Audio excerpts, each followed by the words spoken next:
So let's kick things off by talking about the musical alphabet. And what is the musical alphabet? In music, we have 7 different notes, 7 different pitches, and they take their names from the first 7 letters from the alphabet. So starting order, we have A, B, C, D, E, F, and G. And then we start again. If I play those notes for you, on the open A string, A, B, C, D, E, F, G. And then we're back to A, and everything starts again. Now, the musical alphabet can be played on any string. And as well as that, we also take our open string names from that musical alphabet. Now, starting from the lowest string, this is the 6th string.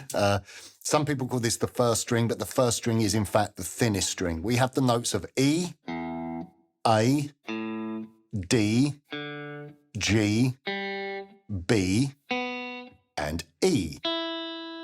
Now, a good way to remember the names of those open strings is to adopt an acronym, a little rhyme, if you like, that enables you to remember them. So we could take something like Eddie ate dynamite, goodbye Eddie, which is quite an amusing acronym, but at least that will enable you to remember the order of the string names. So why should you learn the musical alphabet? What are its benefits and what are its uses? Well, first of all, the musical alphabet forms the foundation of music theory, being able to understand chords, being able to understand scales, how they are made. You are going to have to identify these musical tones and give them a name. Now, these names are universal and they are used to be able to communicate with other musicians. You use them when it comes to being able to read chord charts. If you see a chord chart and it has a series of chord names,